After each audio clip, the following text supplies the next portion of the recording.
নমস্কার বন্ধুরা, radio Veritas Asia Bangla বিভাগের সাপ্তাহিক সংবাদ পরিক্রমায় আপনাদের প্রত্যেককে স্বাগত জানাচ্ছি। আমি টেরেজা রোজারিও।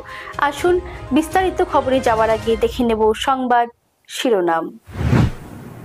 কলকাতা মহাধর্ম প্রদেশে নবনিযুক্ত কো-অ্যাডজুটর বিশপ এলাইয়াস ফ্র্যাঙ্কের স্বাগত অনুষ্ঠান।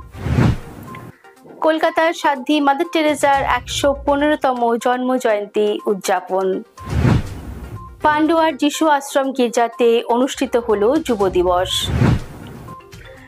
কৃষ্ণনগর ধর্মপ্রদেশের অন্তর্গত ডমিনিক সাভিও স্কুলে উদযাপিত হল ভারতের স্বাধীনতা দিবস।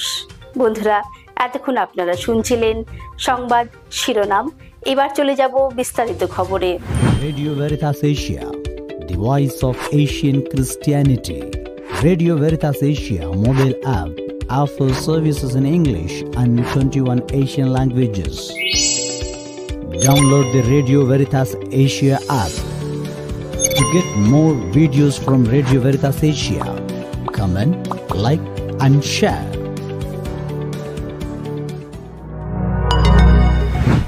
কলকাতা মহাধর্ম প্রদেশে নবনিযুক্ত কো-অ্যাডজুটর বিশপ এলাইয়াস ফ্র্যাঙ্কের স্বাগত অনুষ্ঠান অনুষ্ঠিত হল।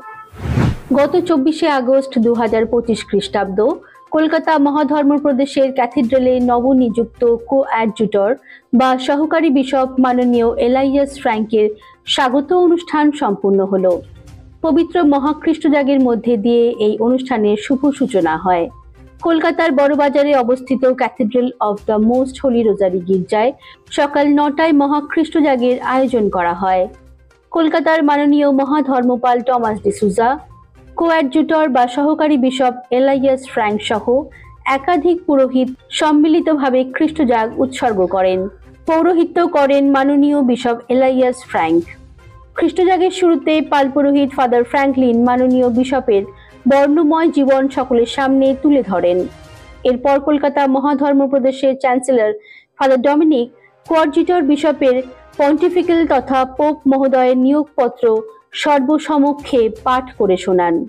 এরপর ধর্মপ্রদেশের নবনিযুক্ত সহকারী বিশপকে ধর্মপ্রদেশের পক্ষ থেকে প্রথমে উত্তরীয় ও পুষ্পস্তবক দিয়ে অভিনন্দন জানান মহাধর্মপাল টমাস ডিসুজা।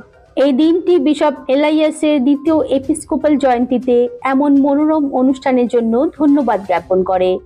তাঁর বার্তায় তিনি বলেন, তোমার রাজ্য প্রতিষ্ঠা হোক। ঈশ্বরের রাজ্য প্রতিষ্ঠা হবে যখন আমরা তাঁর ইচ্ছা অনুসারে কাজ করব। উপদেশে মহাধর্মপাল টমাস ডিসুজা বলেন, ঐশ্বরাজ্য লাভ করতে হলে আমাদের সংকীর্ণ দ্বার দিয়ে প্রবেশ করতে হবে, অর্থাৎ নম্র বিনয়ী হয়ে নিজের দায়িত্ব পালন করতে হবে, কষ্ট স্বীকার করতে হবে। কলকাতার সাধ্বী মাদার টেরেজার 115তম জন্ম জয়ন্তী উদযাপিত হলো। গত 26শে আগস্ট কলকাতার মিশনারিজ অফ চ্যারিটির মাদার হাউসে কলকাতার সাধ্বী মাদার টেরেজার 115তম জন্ম জয়ন্তী উদযাপিত হলো।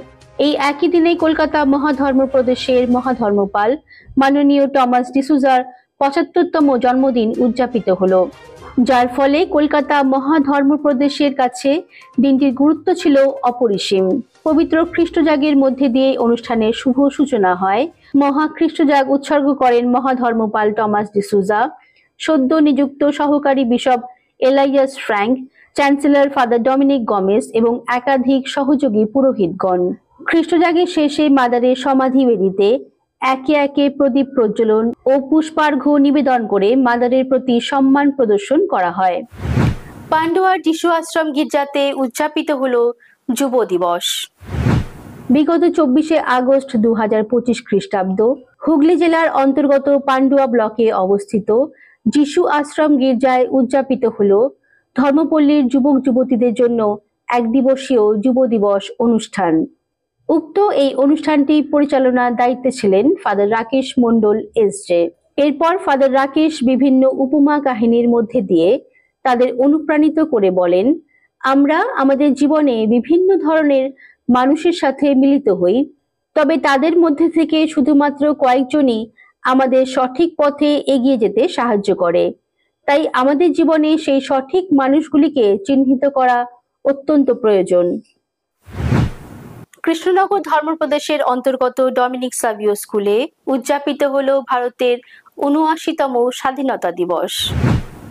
গত 15ই আগস্ট 2025 খ্রিস্টাব্দ প্রতি বছরের মতো এবছরও 2025 শিক্ষাবর্ষে পশ্চিমবঙ্গের নদিয়া জেলার কৃষ্ণনগর ধর্মপ্রদেশের অন্তর্গত ডমিনিক সাভিও স্কুলে স্বাধীনতা দিবস মহা সমারোহের সাথে পালন করা হলো। অনুষ্ঠানটিতে প্রধান অতিথি হিসেবে ছিলেন রাঘবপুর ধর্মপল্লীর পাল পুরোহিত ফাদার সরোজ বিশ্বাস মহাশয় ও ফাদার আন্তনি মণ্ডল মহাশয়। অনুষ্ঠানের প্রথমেই প্রধান অতিথিদের ও প্রধান শিক্ষিকা সিস্টার রুমোলা লাকড়া মহাশয়াকে পুষ্পস্তবক দিয়ে বরণ করে নেয় ডমিনিক সাভিও স্কুলের ছাত্রছাত্রীবৃন্দ। জাতীয় সঙ্গীতের মাধ্যমে ফাদার অ্যান্টনি মণ্ডল জাতীয় পতাকা উত্তোলন করেন। এরপর ফাদার আন্তনি মণ্ডল স্বাধীনতা দিবস সম্পর্কে একটি মূল্যবান বক্তব্য রাখেন। অনুষ্ঠানের অন্তিম পর্বে স্কুলের প্রধান শিক্ষিকা সিস্টার রুমোলা লাকড়া মহাশয়া সকলের উদ্দেশ্যে ধন্যবাদ জ্ঞাপন করে বলেন, অনুষ্ঠানটি সাফল্যমণ্ডিত হয়েছে যাদের জন্য তারা হলেন ডমিনিক সাভিও স্কুলের শিক্ষক শিক্ষিকাবৃন্দ, শিক্ষাকর্মীবৃন্দ ও অভিভাবকবৃন্দ। বন্ধুরা, এতক্ষণ আমাদের সঙ্গে থাকার জন্য আপনাদের প্রত্যেককে জানাই অসংখ্য ধন্যবাদ। সবাই ভালো থাকবেন, সুস্থ থাকবেন এবং আপনাদের মতামত অবশ্যই আমাদের জানাবেন। নমস্কার।